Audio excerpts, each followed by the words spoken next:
a whole new level. So I definitely apologize and appreciate it. We No problem. will, of course, get to you first. So good evening, everyone. Welcome to another exciting Finance Committee meeting. I'm not sure that we can or want to top caucus that we've just left, but we will hopefully move swiftly through our agenda. First, I would love to introduce committee members. We have Councilmember Robinson, Vallerin, and Deschette.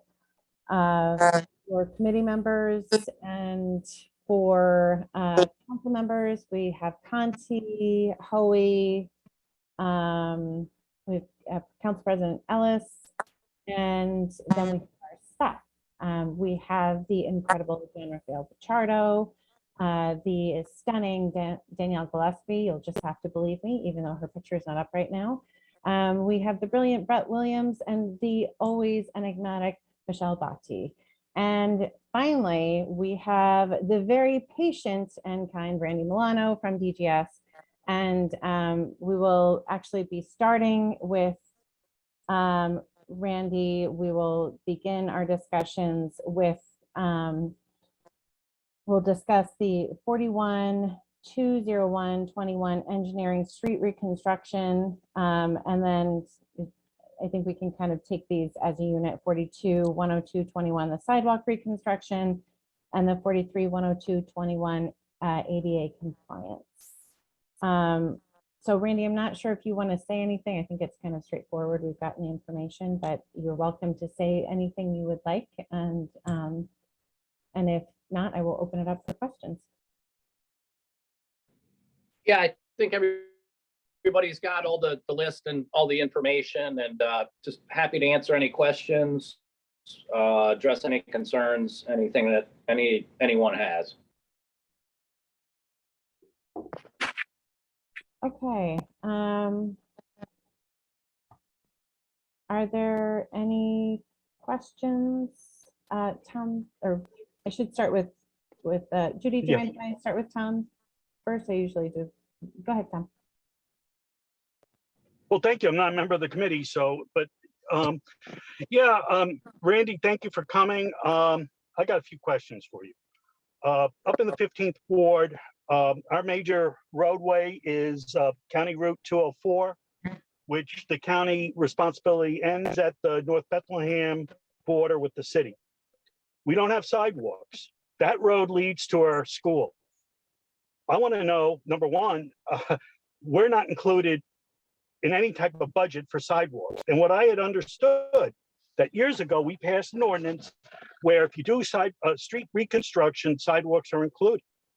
My second question is about ADA compliance.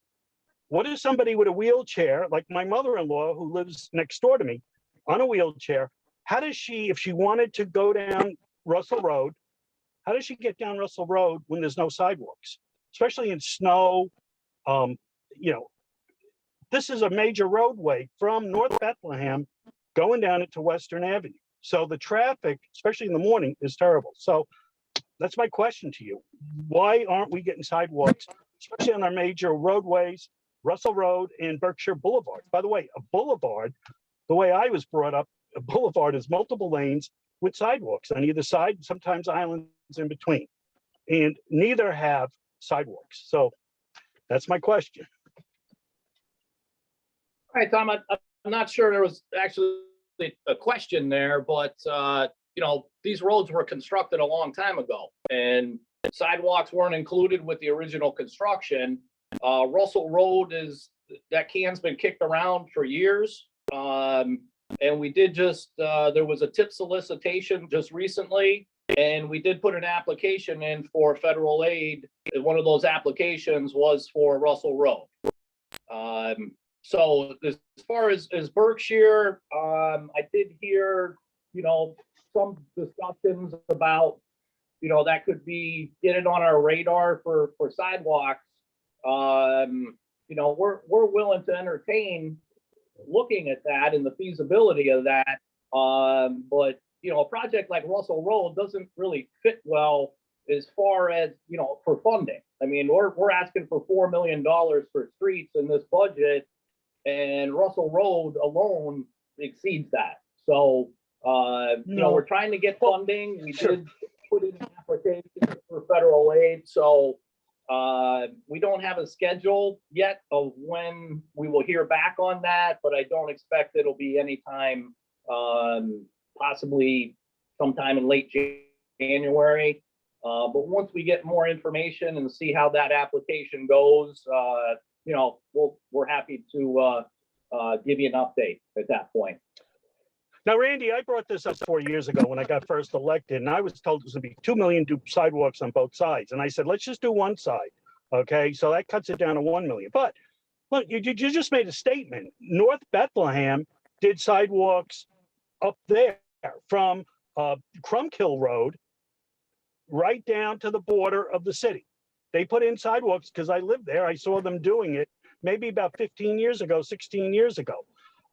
We know that they put sidewalks in New Scotland Avenue for the Mayor Jennings. When he moved there, there was new sidewalks installed. We're talking about, and we have the big Predator project, which I'm not jealous of, but again, we have kids walking to school, their neighborhood school, and it's not safe.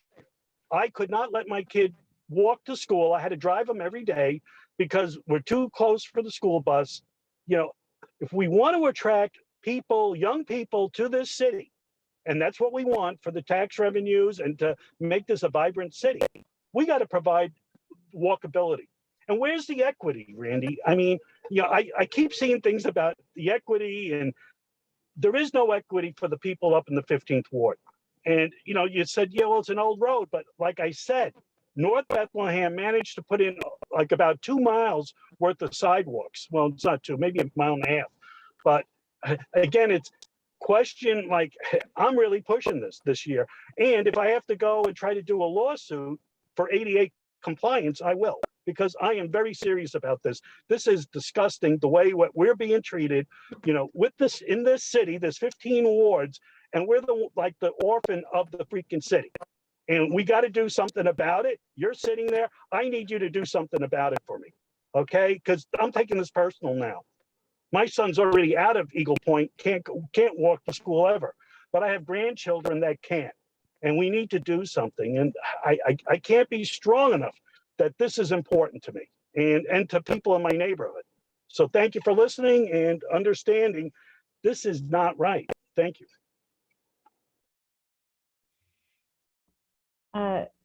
Judy? Thank you. I'm glad to see Quail Street is on the list for the portion that's in the 9th Ward. The 10th Ward was done. Bus riders are very happy. Also glad to see Park Avenue is scheduled.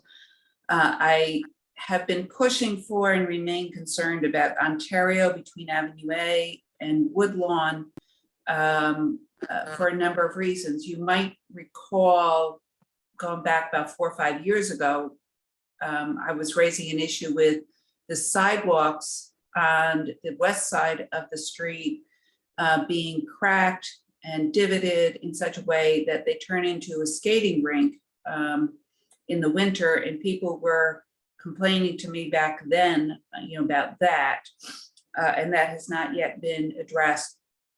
And then more recently, people have been complaining about the stairs on the east side of Ontario Street. So I'm wondering, what are the plans for that being addressed? Is there any possibility for this being in-house paving and in-house corrections, et cetera?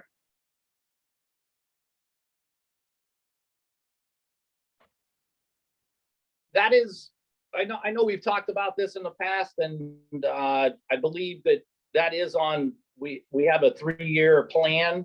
It's a tentative plan. It's changing. I'm not sure as far as the possibility of DGS attacking a project with that scope. It's something that I'd be happy to have a discussion with them and follow up on that. Thank you. And especially, I mean, I am concerned about the stairs, but I am even more concerned about the west side sidewalk that is all cracked and the panels disheveled and the collection of ice there. It is that, and the stairs are a hazard. So if you could talk to them about that, I'm sure you're going to be glad to be talking to somebody else in the Ninth Ward about all these issues. I've appreciated all of our good, healthy conversations over the years about these kinds of things and all of your concern about it. Thank you, Randy. You're welcome. Thank you.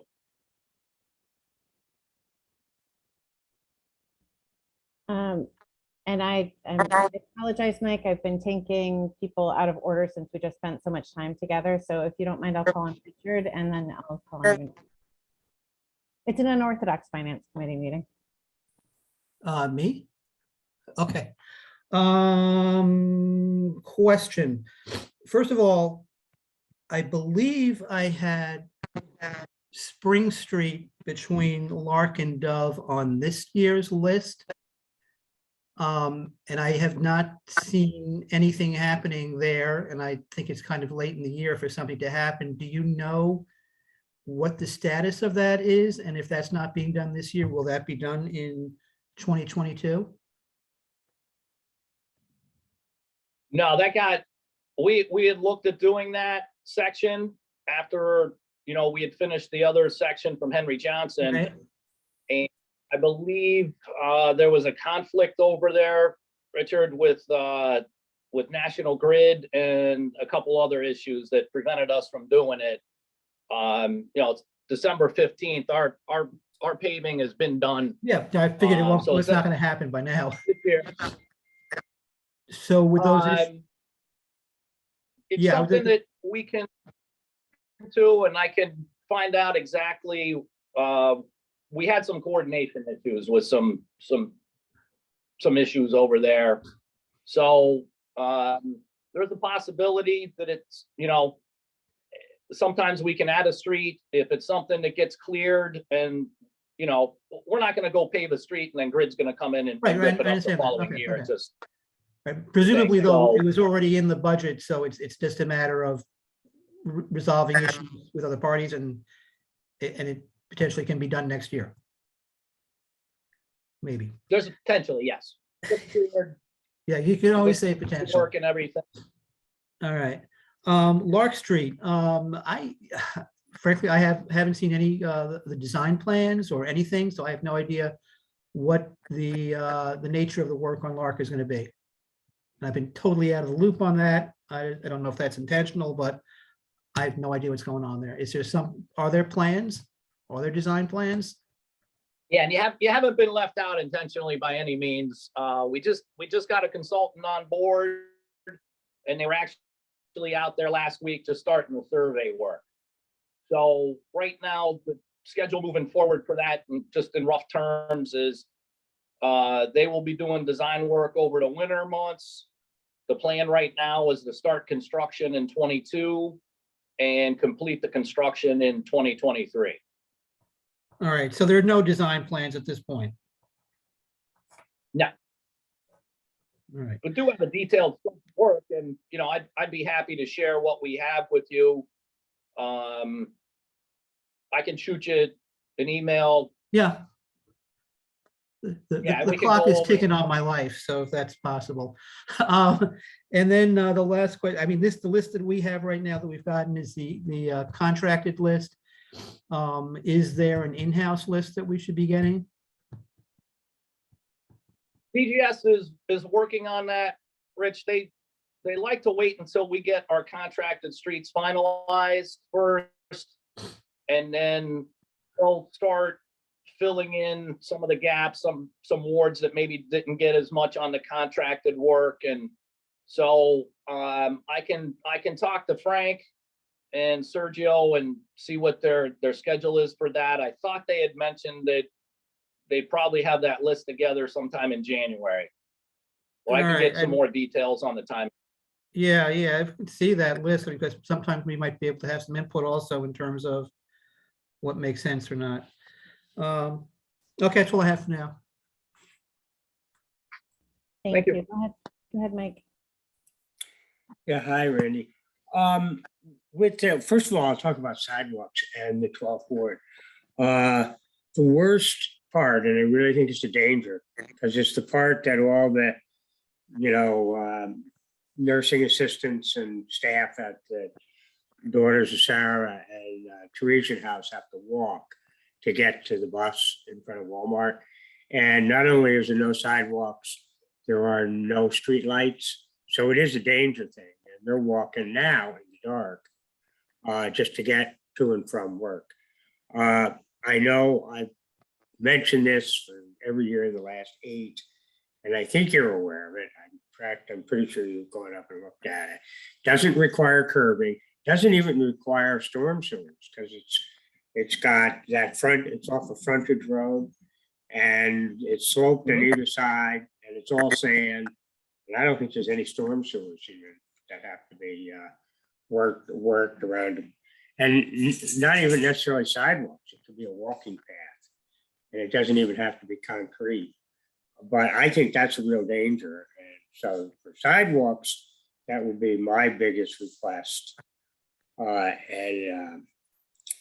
And I know we even put it in that walkability study, and it didn't get as high a priority as I thought it should. And then with regard to streets, the 12th ward has 69.2 lane miles of streets, of which 17.8 are considered poor. And the only street in the whole city, in the whole ward that's proposed for contract paving anyway, just happens to be the street in front of my house, which probably needs it. It hasn't been paved to my memory in about 35 years.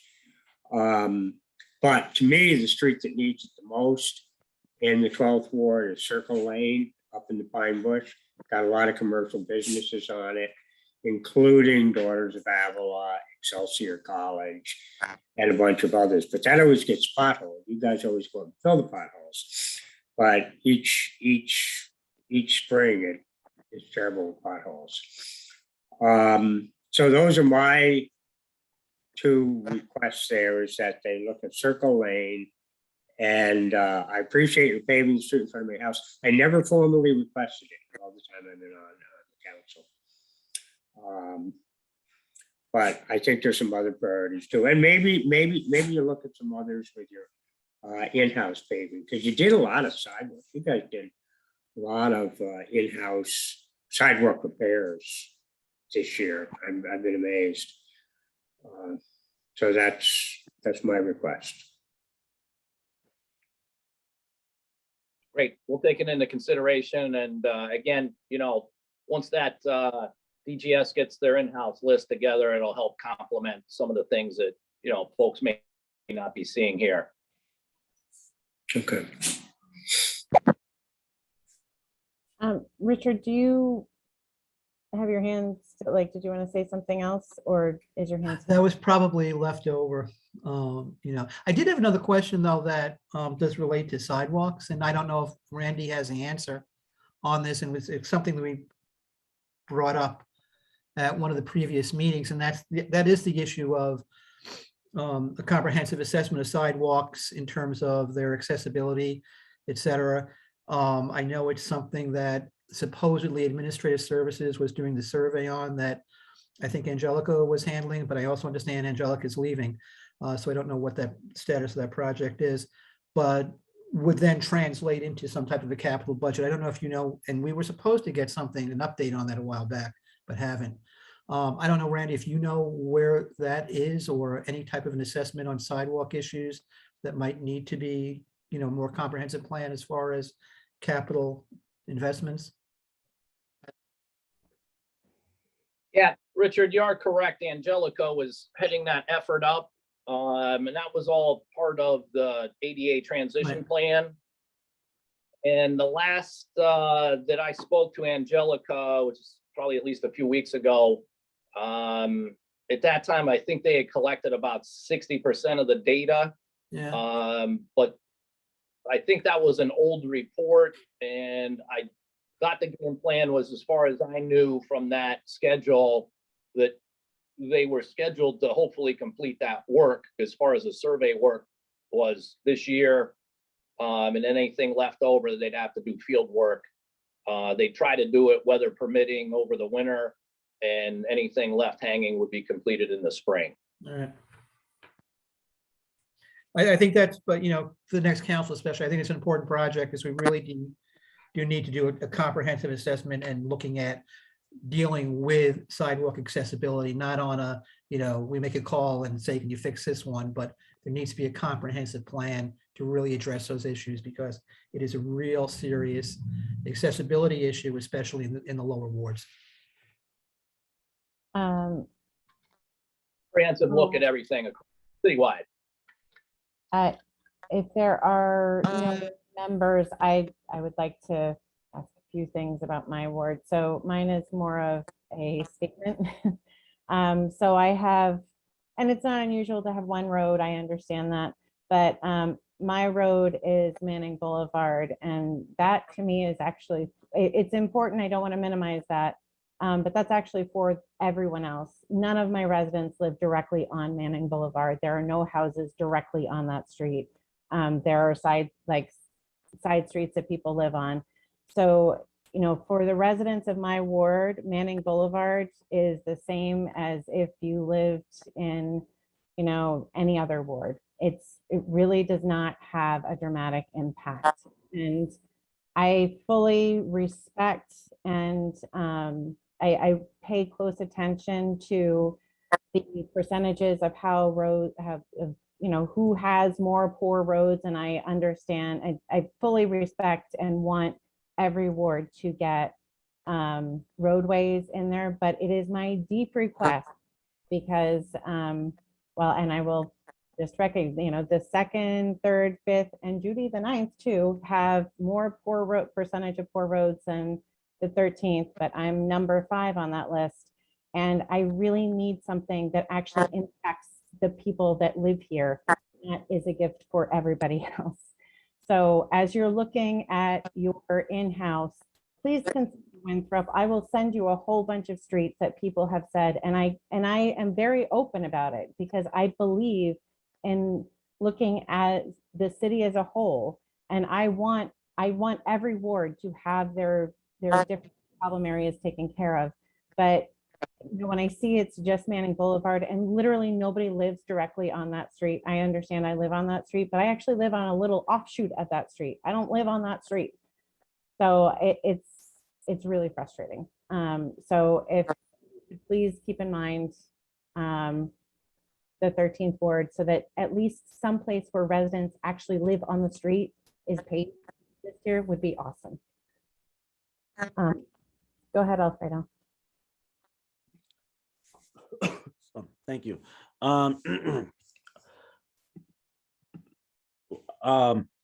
was gonna, since we're gonna add what our neighborhood needs are, I'm gonna add Garfield to that. I know we did one side of the sidewalk, and we paved it last year, which is great. So half of it looks great, but the other half, the sidewalks, look even worse because now you have that one side and the streets that are done. So I'm hoping we can have that looked at as part of the in-house, as well as the sidewalks between Lexington and Robin on Bradford Street. It's right behind Central Avenue. There's a lot of issues in that area, and outside of just sidewalks and streets.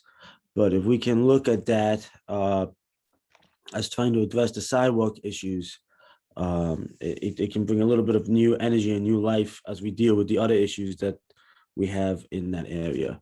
And I echo a lot of my colleagues, and I think this is one area where we probably would all agree if we can find a way to use upper funds to address some of these issues. We probably all agree on that, because getting people to home and be able to have a walkable neighborhood is a big part of our city. So I thank you for being here. I thank you for hearing all of our concerns about the locations. I think it's important for that, because we hear it from our residents who live on these blocks, whose kids walk on these blocks, who they themselves walk on these blocks and on these sidewalks. And it's important for us to share that. So we appreciate you. We appreciate you being here, listening to it, and hopefully we can get the funding to get some of those. And if there's a way to get some ARPA funding, I'm sure you'd have a lot of support from the council to address that.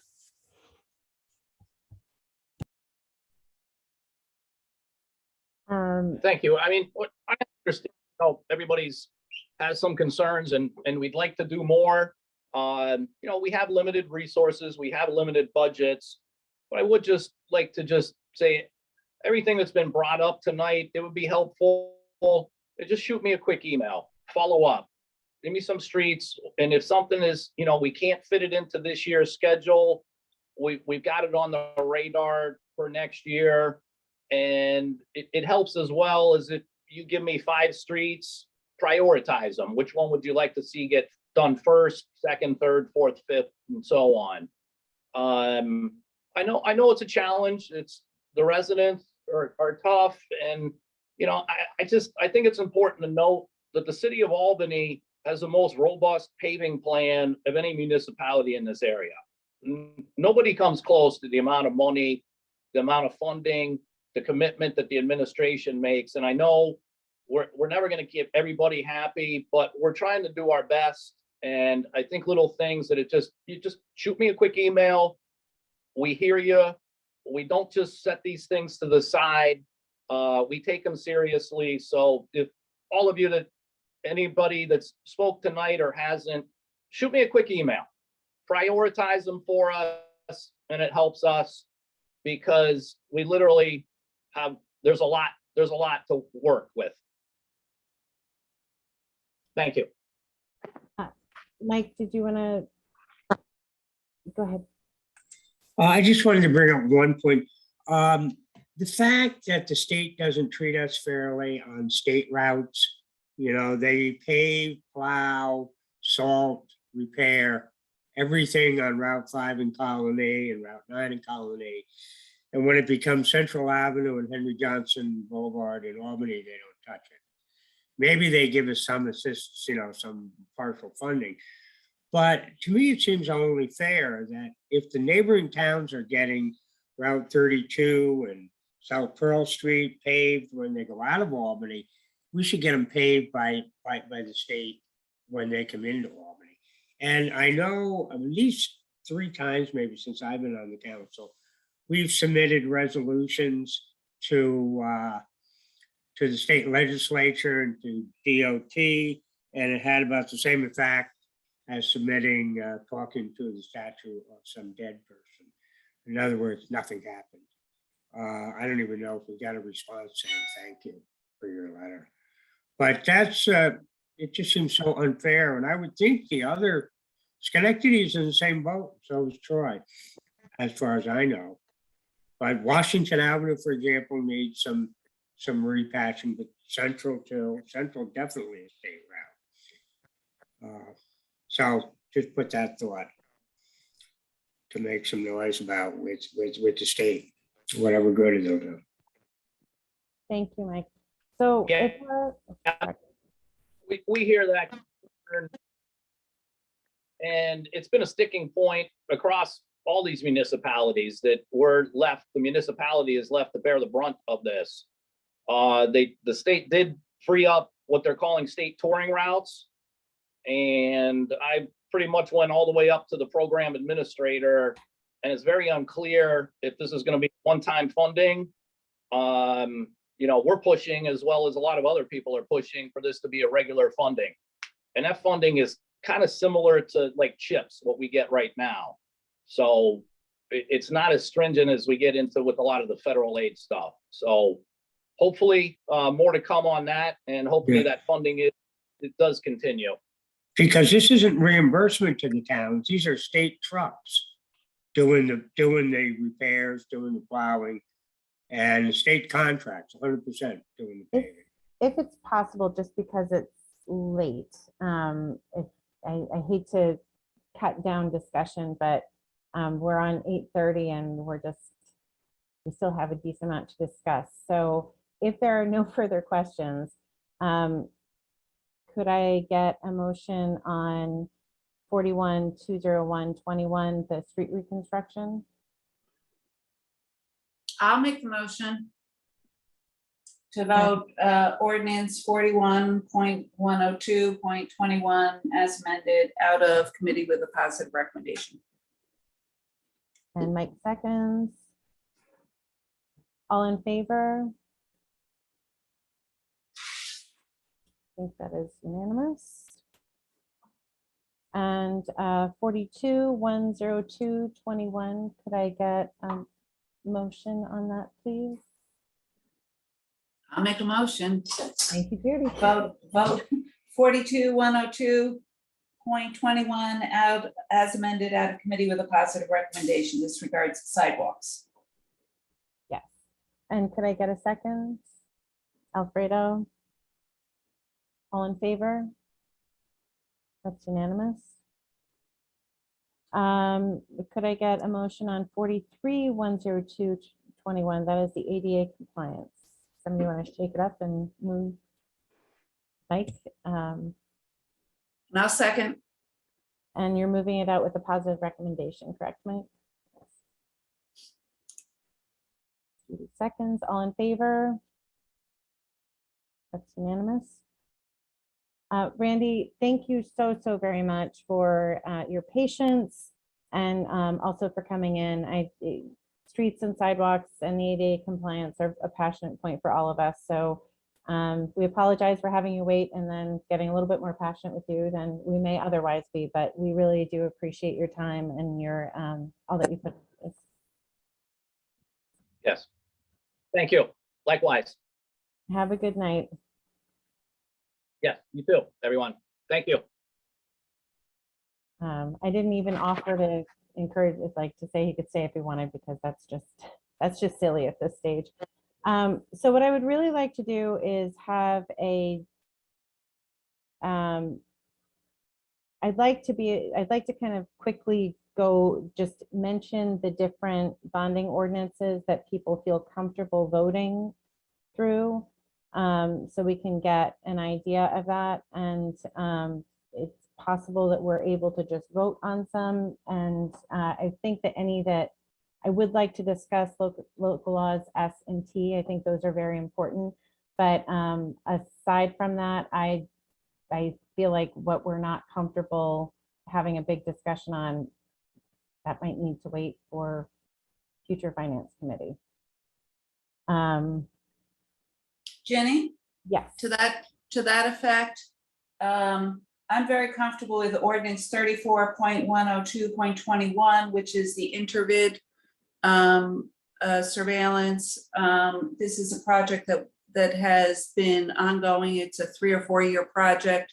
We did get a response from David Gallen that while reimbursement, I was right that reimbursement is expected, we have not received that reimbursement yet, so they wouldn't be able to go to this next phase of it without us authorizing the bonding. But in the meantime, they're going to be looking for that reimbursement, and if before the treasurer's office actually goes to bond, they get the reimbursement for the first phase, then they would forego this bonding. But in the meantime, I think it's appropriate to put them in the position of continuing this particular project with that understanding. So unless there's questions, I'd like to recommend that we vote ordinance 34.102.21 as amended out of committee with a positive recommendation. Excellent. Thank you for that. Is there a second on that? Alfredo? All in favor? That's unanimous. And I appreciate that, like jumping in with that. If anybody has that, but otherwise, 32-102-21, that's the building facility acquisition. There was the process that was sent about that. Basically, there was there was a space that was used by the water department. The water department is taking that down and building a new warehouse that they are planning to use all of. So there is a need for an additional warehouse, which is the reason for this. And including for the sign, I think that's one of the issues is the sign. There's been a lot of issues with traffic signs, as we know, and this would be the new home for the traffic signs. It's also a lot of equipment does not have a home right now that would go in there from several different departments. Are people comfortable voting that through committee? I personally am comfortable with it. We can see if we have the votes for it, and if not, then I'm okay with it. Are there any other concerns? So this is going to be used by a couple of departments, right? yes. It's going to be used by APD, AFD. I know APD and APD and the fire department need it. And I had asked DGS about it. They mentioned DGS and the thing. I know for sure APD and the fire department are going to be putting equipment there.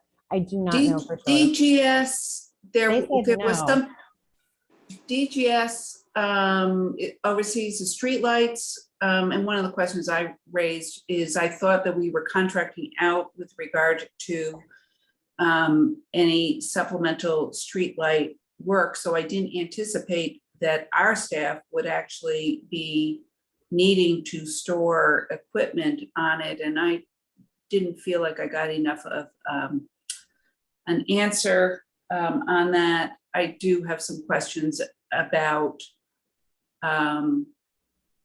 whether a fabric facility might be used, why. They noted all of a sudden that there's office space in it that's going to be used, and these days there's less of a tendency for people to be in offices. So I look at the sign place. I mean, I'm sorry, go ahead. Yeah, so I just feel like I have more questions, but if the rest of the committee wants to vote out of committee, I'll simply vote no because I don't have full information, but I don't, it's more, I might be inclined to abstain because the lack of, full information on it, but it's up to the committee. If the other committee members are comfortable moving through, we can do that. And then what I would love to do is to, I can reiterate different questions and see if they can be answered. One of the things I wanted to note too, one of the thoughts that occurred to me is I know that sometimes unused parking facilities are used, portions of it are fenced off and used for storage of stuff. And with us having declined income from the parking authority, I don't know that we really have the ability to do that because they're a separate entity, but maybe we could rent space from them or something like that. So I would like to see a little bit more maybe consideration of alternatives or to find out more about what they've done in that way.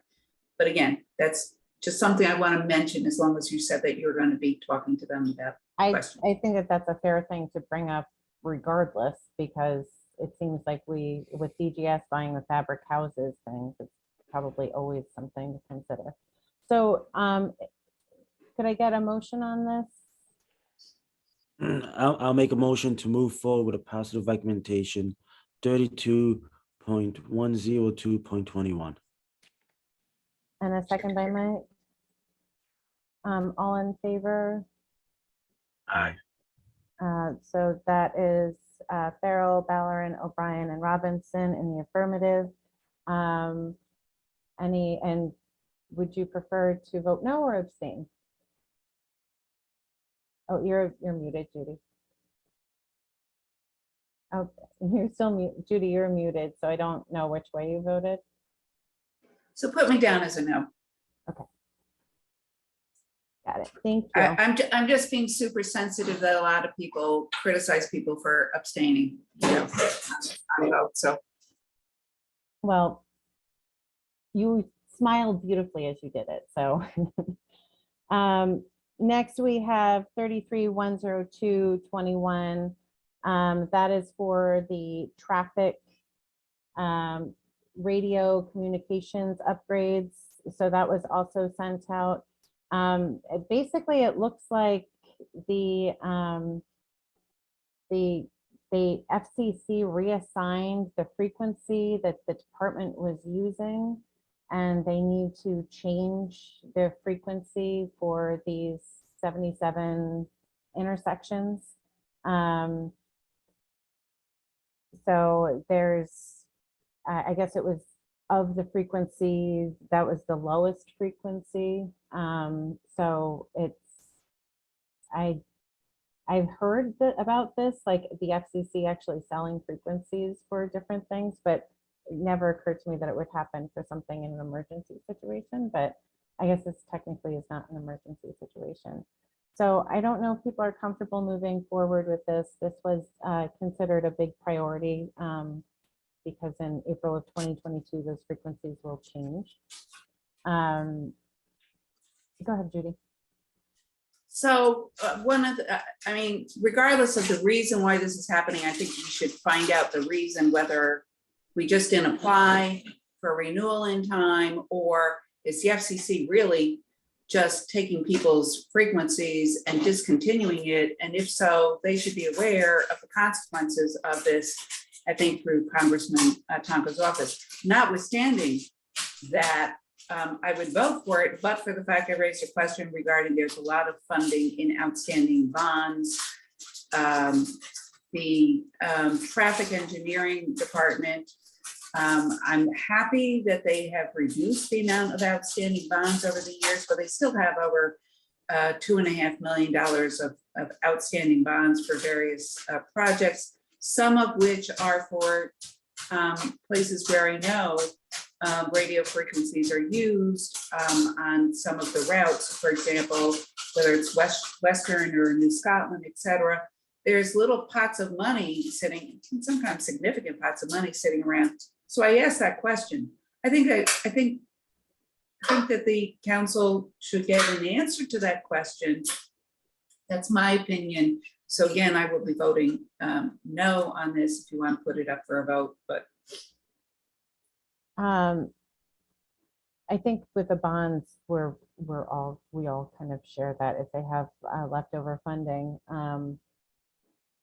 The one thing, just as a side note, I don't know about this specifically, but the FCC selling frequencies is actually kind of a really fascinating thing. They do actually, there's a whole thing with radio frequencies and television frequencies that is a separate, I don't want to take up people's time, but it's really interesting, and there's a lot of very fascinating and somewhat sad podcasts on it about what's happening.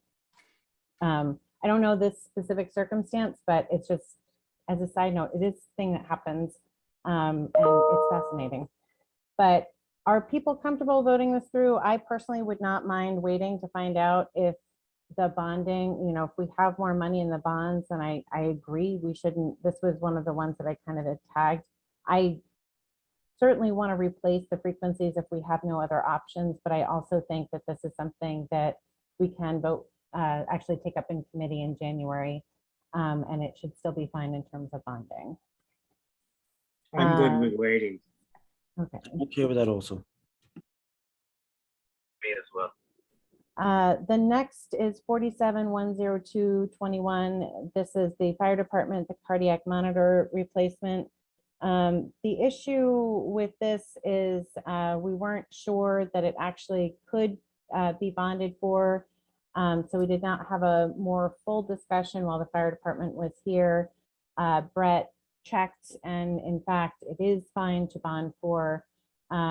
This is, it was kind of lightly discussed. Their cardiac monitors are at the end of their recommended service life, and they need replacement.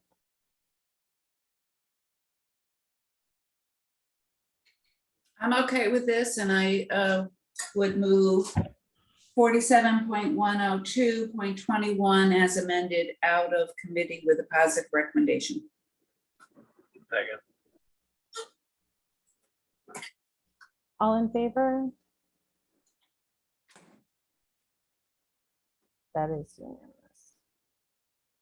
unanimous. What I'd actually like to do is skip over the salary adjustments, because I'm not sure that we will actually be taking that up, but I'd like to have a just quick discussion on that, and move on to 912121 homestead versus non-homestead. I have to apologize, as I was going through all of my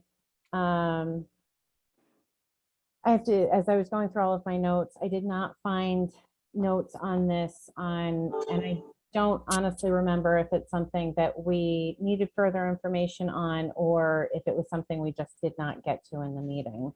So I figured I would bring it up. If we need more information, I will take better notes this time and find out and get it for, but I do think this is something we need to pass sooner rather than later. So We do need to pass it sooner than later, but generally we get from the administration what the state equalization assessment agency, whatever, I apologize. Yes. provides as potential options, percentages, and just So- basic. Go ahead. Yeah, I did reach out to the acting assessor, Larry Farbstein, who is our, in normal times when our actual assessor is not on paternity leave, Larry's our tax consultant and handles a lot of aspects of evaluation and deriving our tax rates and things like that. And he's actually the one who ran the calculations this year. The state used to provide these calculations, or used to provide, I suppose, more data for municipalities when it comes to deriving the homestead, non-homestead rates. But apparently in recent years, according to Mr. Farbstein, more of that, the onus of that has been put on the municipalities themselves. So Larry was actually the one who came up with the rates for this year based on locally available data that we had in the assessor's office. And as such, there is no, I think you would refer to a sort of a form or a worksheet, council member, that was 3-ish pages in length.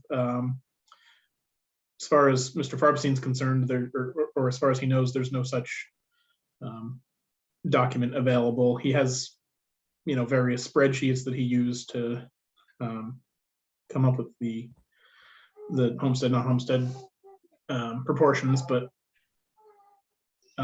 those might be, don't want to put words in the council's mouth, they may be a little more technical than what the council is really looking for.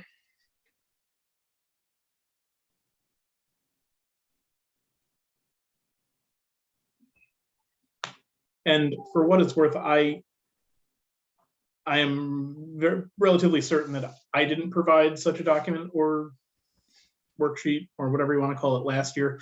The council may have received it from someone other than me, but I am pretty certain I didn't provide it. Oh, Judy, you're muted. I'm trying to do a word search in my folders to see if I can find that information. Can I recommend we move on to 92.121-21R?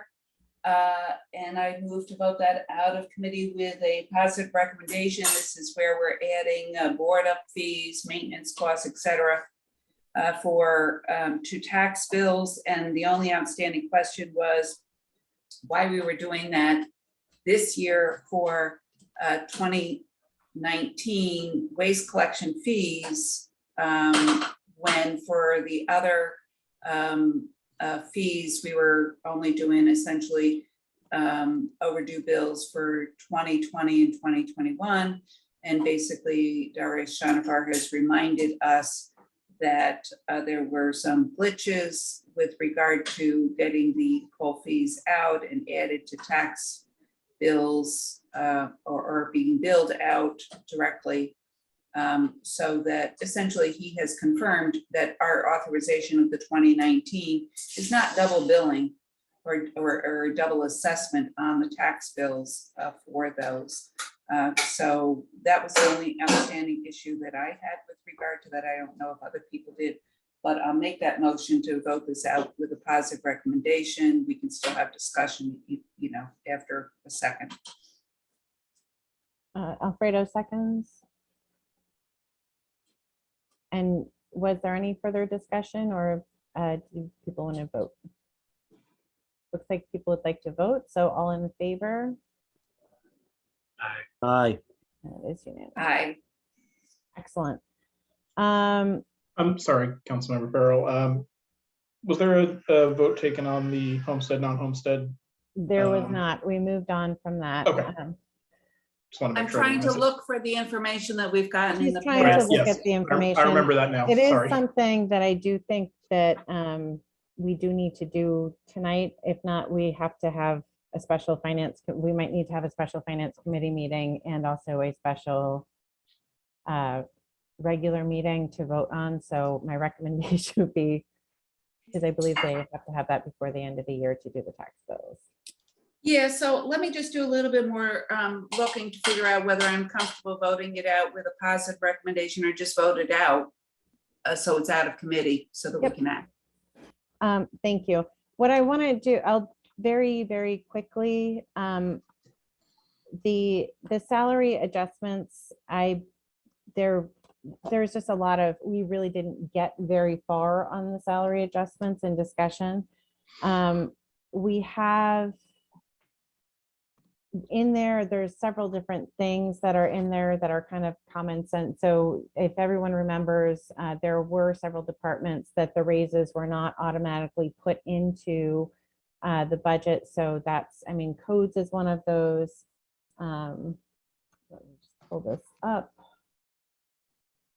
So codes, I believe recreation is also that. Purchasing is just a title change. I think the police we were also comfortable with. They were done to eliminate the command stipends and move that compensation into position salary. The other, I think the biggest issues were the title changes and special events. I think we were comfortable with DGS too. The water department was the big kind of dramatic thing. So I wanted to see if people were comfortable maybe taking those pieces out for further discussion in the future. Normally I would just put it off, but because some of those departments did not get those raises that they should have gotten because of typo, I really don't want to hold it up. So I don't believe that the people that work in those positions should not have those raises because there was an administrative flaw. Richard? I'm sorry.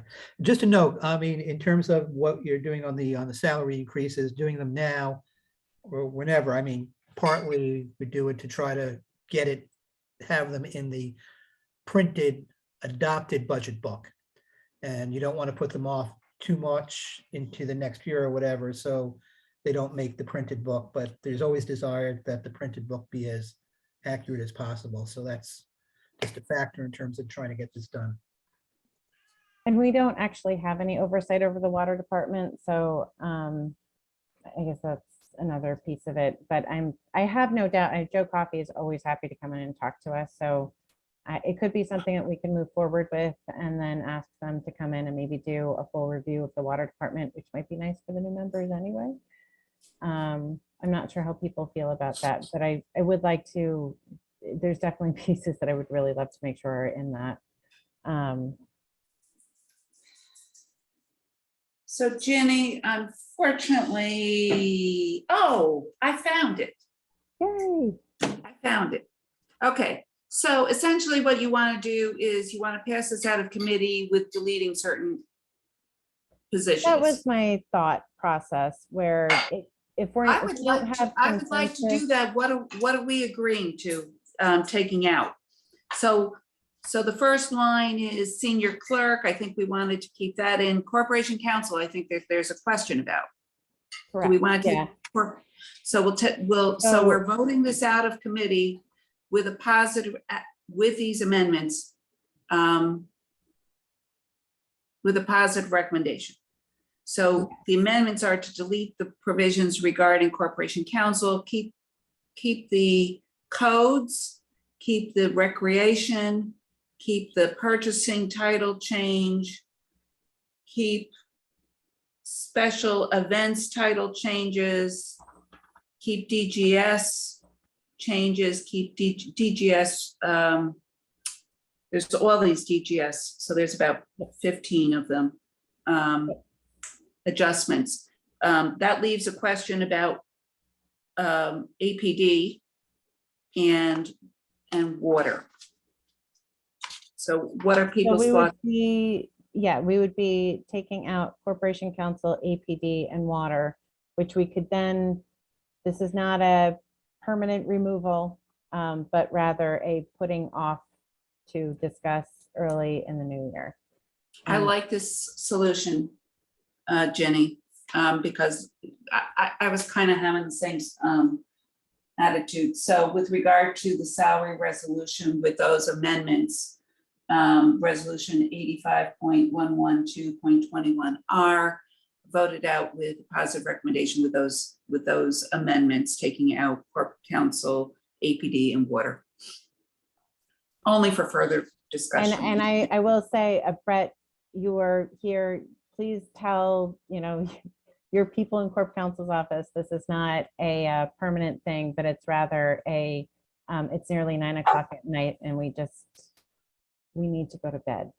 So, but we will definitely take it up soon in the new year and Sure. have a full discussion on it. I Can we suppose get- I'll, Can we get individuals from that department to come in and answer questions members may have, so we can get those addressed and move forward? for what it's worth, Marisa did want me to sort of reiterate on her behalf that the reason for the corp counsel request was that the individual in question would be taking on quite a bit more responsibility through the water department. And I think there is an arrangement perhaps that the water department would be helping to contribute toward this position as well. And it's frankly a retention issue as well, in order to retain a high quality member of our staff in order to take on this new and bigger role. So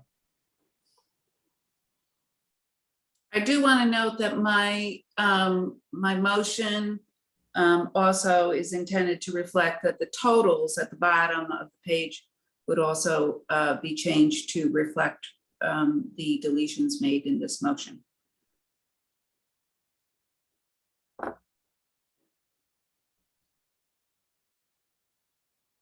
Was there a second on the motion, or? Yeah, just a question. So will we have some special finance committee meeting to review corp counsel's request? How much the water department is going to reimburse the city? And We do know that we do have that information. The water department will be increasing that salary by it's $11,000 basically.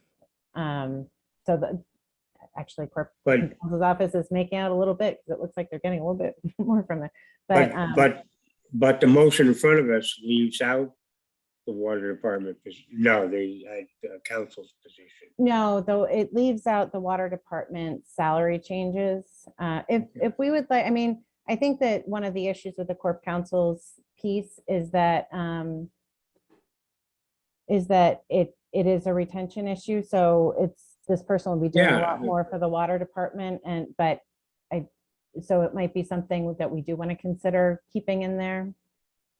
And I probably should have mentioned the concomitant reduction in outside counsel fees as well, because currently the water department uses outside counsel for quite a bit of stuff, and the idea is that my colleague would be taking on a lot of that work.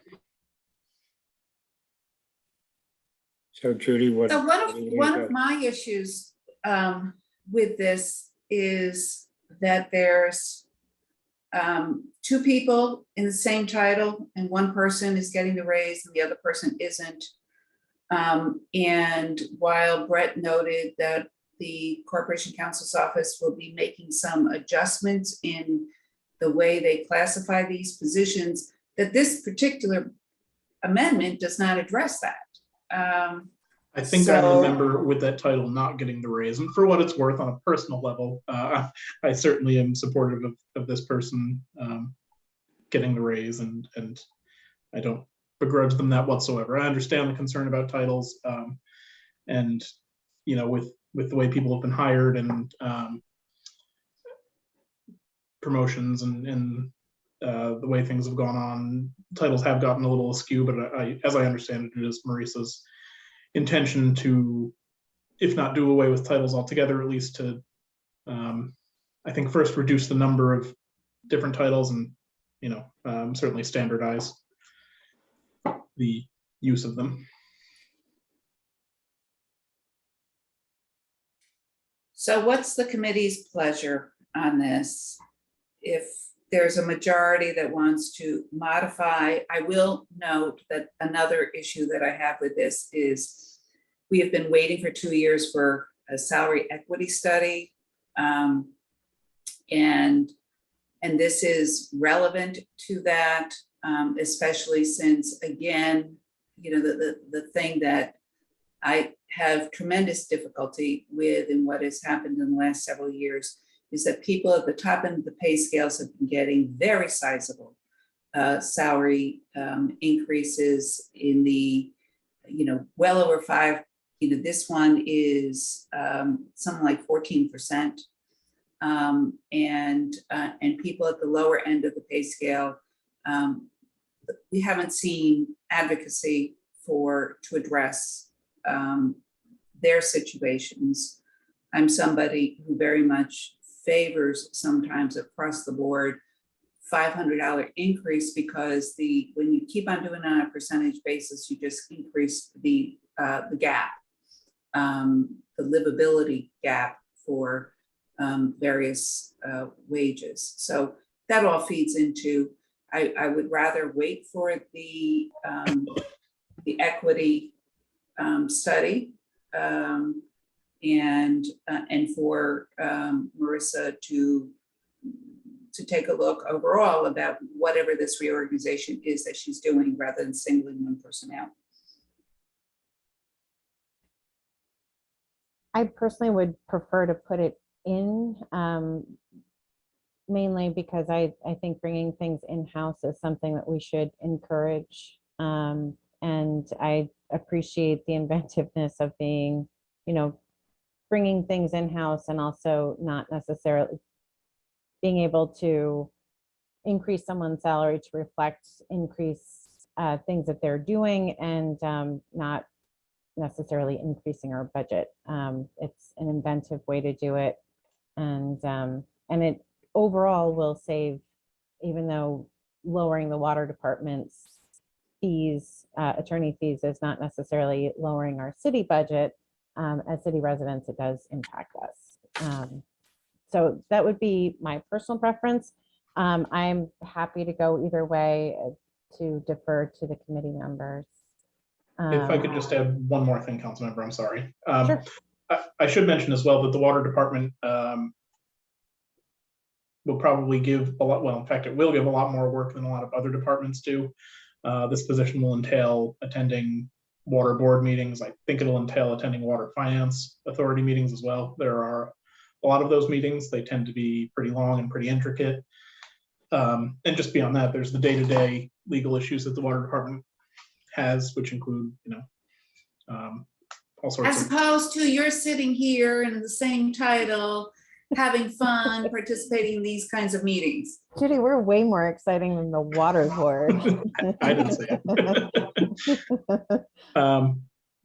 But yes, it's there's also a very wide range of legal issues that the person who deals with the water board will have to confront and have expertise on. So it's as I said, more work comes out of the water department than you find from a lot of other departments coming to the law department.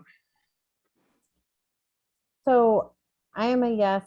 I believe Judy is a no. Alfredo and Mike, do you want to weigh in on this? Mike, you're muted. Yeah, I mean, I can see both sides, but how do we get the message out that a pay equity study is really needed and long Well, overdue? we're getting the results are supposed to come in December or January. So we will be getting that soon. So, you know, I'm not sure exactly when, but it is due either this month or next. I mean, considering the individuals involved, I could consider passing it, but, I'm haunted by the huge raises on the upper levels and the low raises on the lower levels. Absolutely. Absolutely. Alfredo, do you have?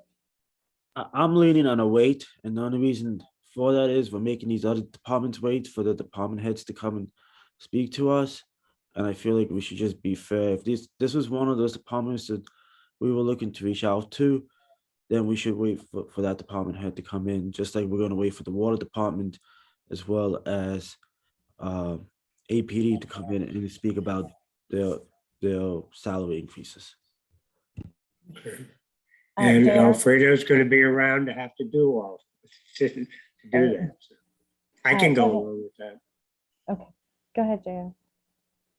Yeah, I just wanted to give a real shuffle because I know one of the things is the one thing and Brett was talking on this was the title move arounds. It's been noted that in Corporation Counsel's office, there has been a lot of shift. Since my time of joining with the council, there has been a huge turnover in that department that requires a lot of shifting around. I will say this, in terms of just seniority, just so council members can understand, the person who's getting this is actually outside of the Corporation Council. The deputy is the longest serving member in Corporation Council, which is, if you want to put all attorneys who are on payroll for the city, after that person is then me, and then Brett right after that. And then it goes down the line of the most recent hire. So I just want council members to understand that the person who's getting is also the longest serving thus far in the department as well. So just background. And as a further illustration of that turnaround, yeah, JR would be the, I guess then fourth most senior attorney, and that would make me the fifth. And I think the two of us are coming up on only our second anniversaries with the city. So there's a lot of attorneys behind us in terms of seniority, and we haven't been here all that long. Well, so JR, do we need to be concerned that you're going to jump ship and go to Corporation Counsel's office? Serving Let's this take him position? away before he does that.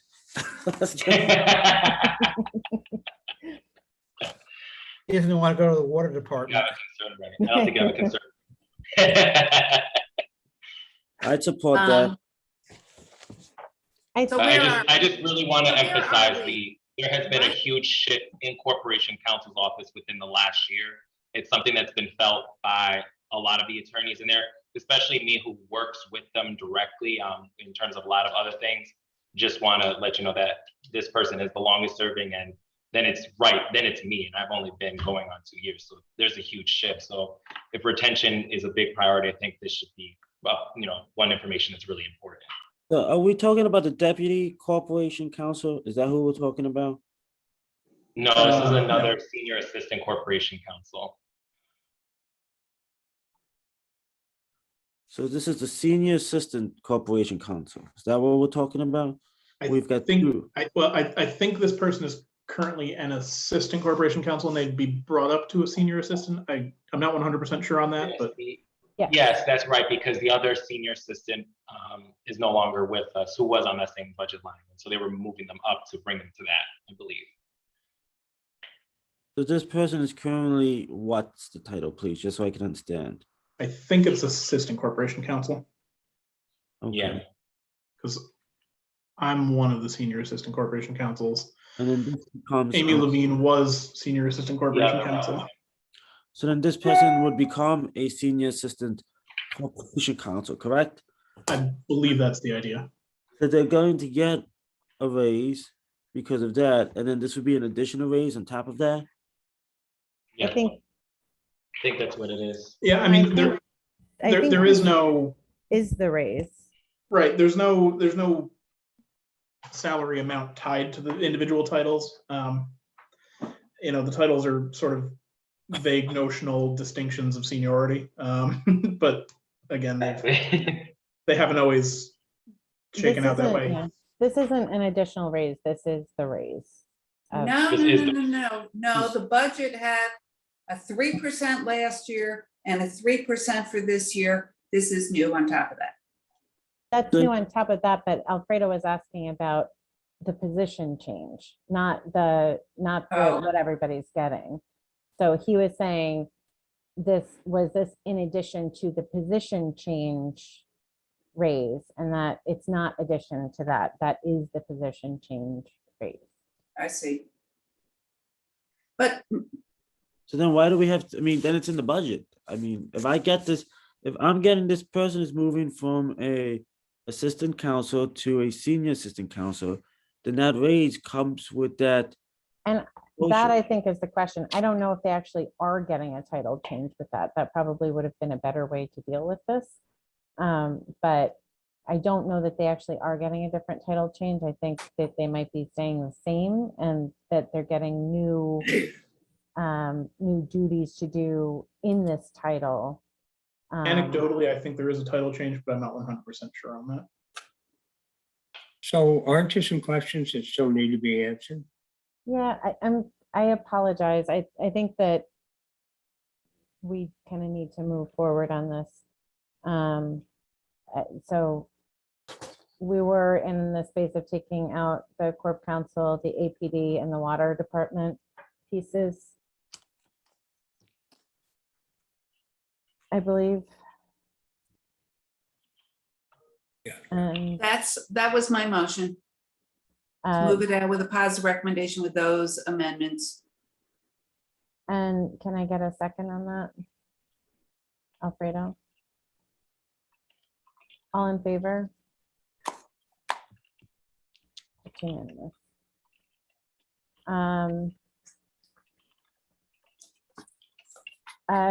Judy, are you comfortable voting on the homestead versus non-homestead? I have sent everybody on the committee, Brett and JR and Danielle, what we got last year.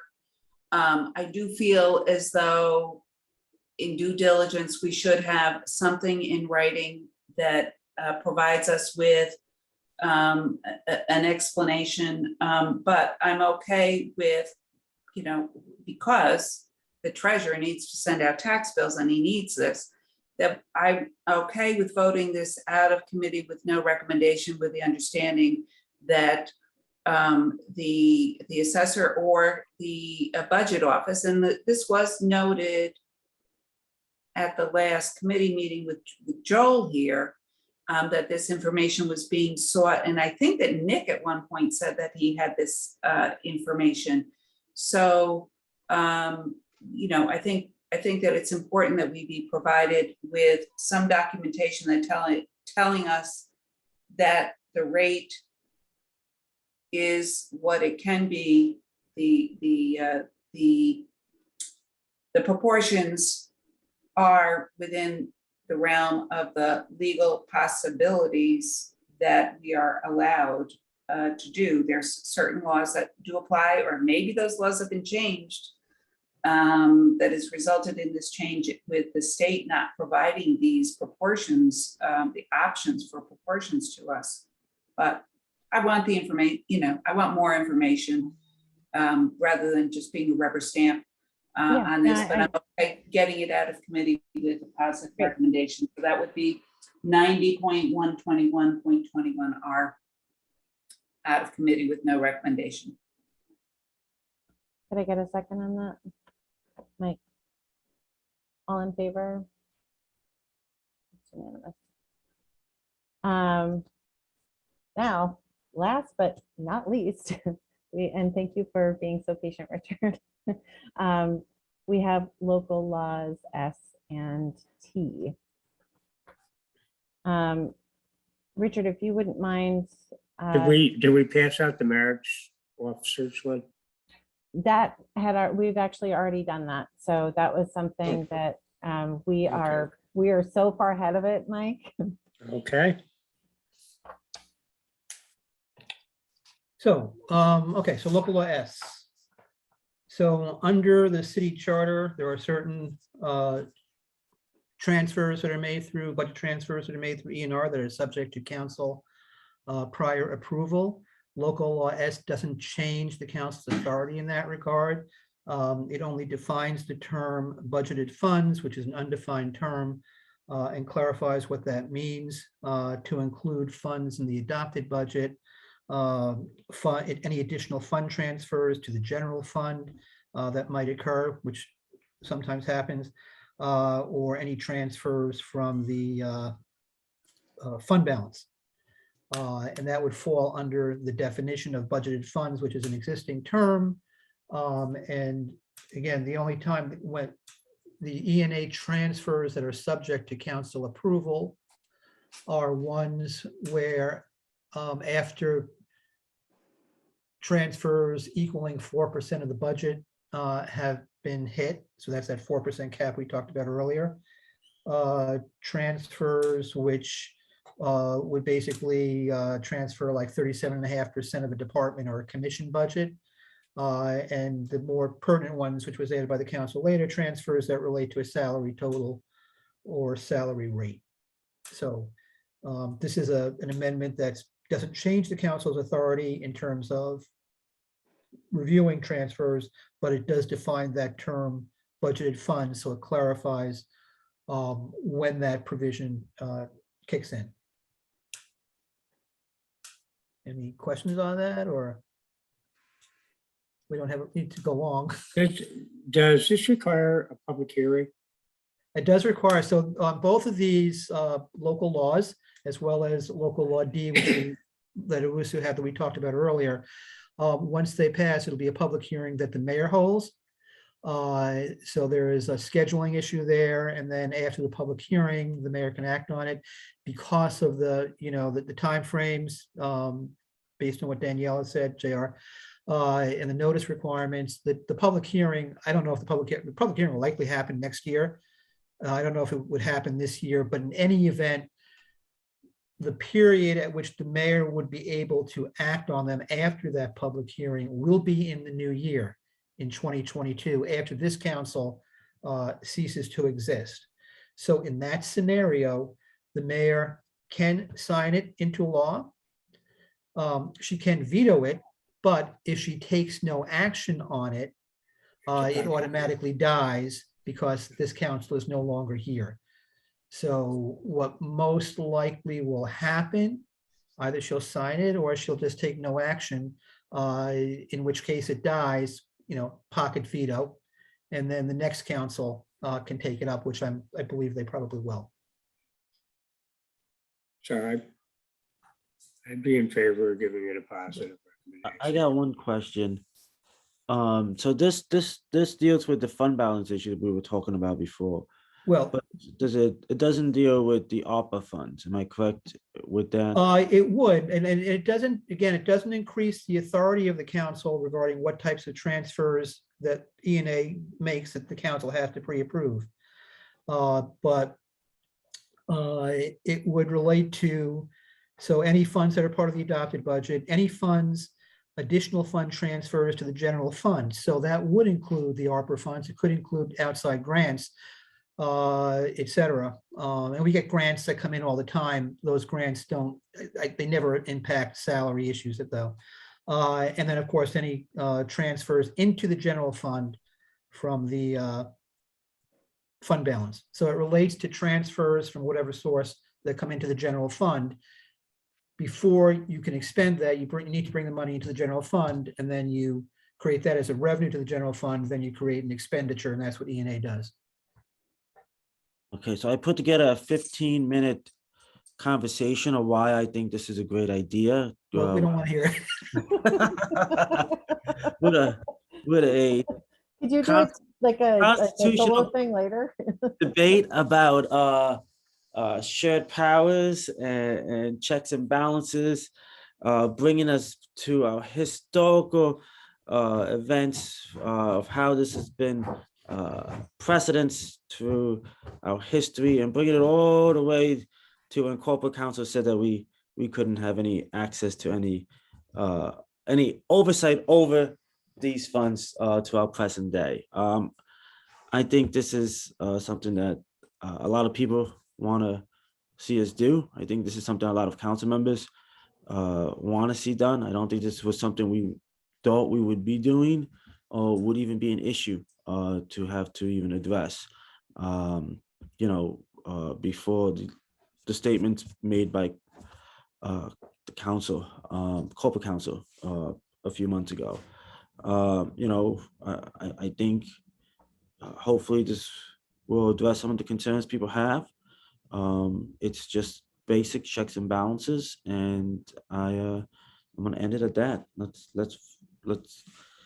get this voted. Did you want to make a motion, I'll Alfredo, make the motion to move this forward with positive recommendation? with positive recommendations. I'd like to second that, but I would like to second everything that Alfredo said. I do want to point out that in addition to what Corporation Counsel had to say regarding this issue, there was certain actions taken by the mayor in furtherance of that advice that is how we became aware of the novel interpretation that resulted in, I think, some alarm and a surprise. And I thank you, Richard, once again, for looking to figure out how to solve the problem as expeditiously as possible. I will note that we are on notice that the mayor takes the position that this needs to go for a public referendum. So I'm not necessarily optimistic that she's going to be signing off on this. Which is part of the reason why I think that we need to act with regard to our authority also over ARPA funds. Hopefully this language and Richard's work will take effect in the not too distant future, even if there's disagreement with the mayor. But thank you again, Richard. All in favor? That is unanimous. Local law T. Okay, local law T is also a charter amendment. This relates to the Board of Estimate and Apportionment, which right now is comprised of the mayor, comptroller, city auditor, president of the council, and the treasurer, and the corporation council. So this would change the composition to remove the corporation council. Nothing personal. I love Marissa. We've worked together on other issues in the assembly and all that kind of stuff. So it's nothing personal, but would replace the corporation council with the president pro tem of the council or their designee. And again, the rationale here is, first of all, the council, common council in a sense, is the only elective entity that's not represented on E&A. This would make E&A a body that is totally comprised of elected representatives, which is appropriate since, we're the ones that have the authority in terms of budget, and the council is the body that adopts the budget. And as I've indicated in the past, and this is an argument I made going back to 2003, 2008, I guess, even though the president of the council, common council, is on there, the president of the common council is not actually under second-class cities law. The president of the common council is not a member of the council. but is a presiding officer, which has a different meaning than member. But the president of the council is a separately elected official who is not representative of the council or accountable to the council. And therefore, the council itself, the 15 members who comprise the council, do not have representation on E&A, even though it's the council itself that reviews and adopts the budget and has the authority to amend before passage. So this would provide that the council have representation on E&A. It does not change the role or authority of an elected official. And it would also, I just lost my train of thought. Oh yeah, it would also make E&A a body which is totally comprised of elective representatives. So I think it's important, again, E&A has a lot of authority, and I think it's important that that the council have direct representation. Down the road, I'm a proponent of eliminating E&A and really doing real budget reform. But in the interim, this is, I think, an important step forward, and maybe 20 years from now, we'll talk about real reform. So that's what this does. Thank you, Richard. Judy, I think your hand is up from last time. Go ahead, Jaya. It is. Richard, just real quick, because I just wanted to make sure when the charter amendment, they decided to make the president citywide elected, as opposed to like what generally they do is it's elected within, like the president pro tem. That's what the difference was. Oh, you say that again? No, because you mentioned the second class cities law, and I know other common councils, there's the president and the president pro tem, but the president is usually like the president pro tem elected amongst the council. So the only difference we made is that we superseded it by making it a citywide elected, right? That's the only difference. I'm just trying to get into the historical aspect of it. Yeah, no, so I think under second class cities law, the president of the council was always a citywide separately elected official and presiding officer. And so under our charter, it continues that way. The president pro tem is a position in second class cities, I believe, or general city law, but it's also under our rules. I mean, the president pro tem is the actual person that's council leadership that has the authority, operational authority over the council, and is really the policy person. Much like equated like lieutenant governor presiding over the state senate, or the vice president of the United States being president of the U.S. Senate as a presiding officer and has no role other than presiding. I'm not sure if I answered that, maybe a little bit confused. No, you did. I just wanted, because Right. that's been a thing that me and Mr. Williams have gone back and forth on. And Brett's going to disagree with me. Go ahead, Brett. Well, all the second class cities law doesn't really specify who the president shall be, as I'm reading it. So I think the city of Albany didn't even supersede necessarily. It just stated in its charter that the president of the common council would be a separately elected official. The second class cities law does actually provide for the president pro tem as well to serve sort of in place of the president when the president's not available. I think the second class city law defines the council as a body comprised of the aldermen, and that's where you have the aldermen of the city shall constitute the common council thereof. Yes. Right. Yeah, and I think I also have there's a case law someplace, and it's not off the top of my head, which also gets into that issue, and I should give that to you guys before I retire and leave.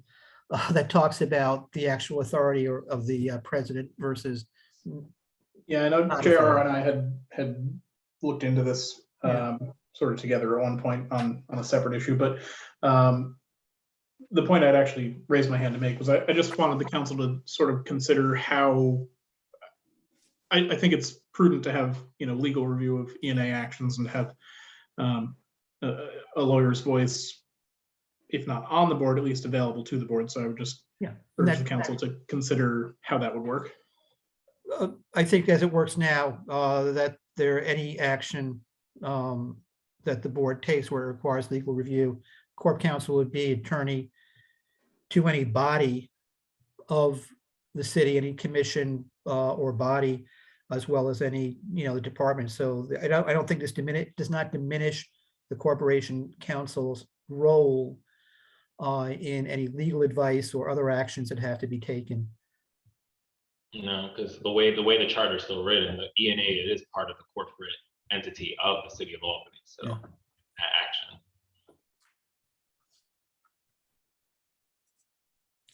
In other words, the corporation, would it be a conflict for the Corporation Council to give advice and then to have a vote on whether or not that advice is accepted? No, I don't think so. Okay. Anyway, I feel like we just witnessed Richard, Brett, and JR having a good time. How could you not be on hour number almost 4 of the meeting? I know. right. Oh my God. My So- Seinfeld- So I would make a motion to give it a favorable recommendation. Thanks, Mike. And could I get a second on Second, that? All in favor? Aye. That is unanimous. And I am so sorry to break it to everybody, but we are out of things to vote on. Oh, great. So I just want to say we're also gonna have one last thing. I just Vote on want to say, adjournment. this was nothing personal against actually the Corporation Council, who's a member, or nothing personal against the president of the council. It's just, you know, whatever. But we're done. We're done, yes. You know, So have a Councilmember good- Conti, I was hoping to see at least an MC resolution about naming the rotunda. Yeah, I Yes. can still do that. I really, you know, I was wondering, what am I going to be remembered for in my last act? It would probably be that. Would you like me to MC? We'll have a debate about it to call it the So it's not. Tell everybody to call it the atrium. I can actually, I was beginning to look at that. It's not a difficult one to define the terms and then to designate that recessed part of the lobby, off the lobby, or whatever, as an atrium. But if you look at the definitions, it is what it is. And I can pull that together. We absolutely Go know there's for really it. many things that we love about you, Richard. All right. That Have a would be wonderful the night, thing I'm probably everyone. most remembered for. Thank you all so very much for the long haul of the evening. It is deeply appreciated. Thank you. Good night, night. everybody. Night, everybody.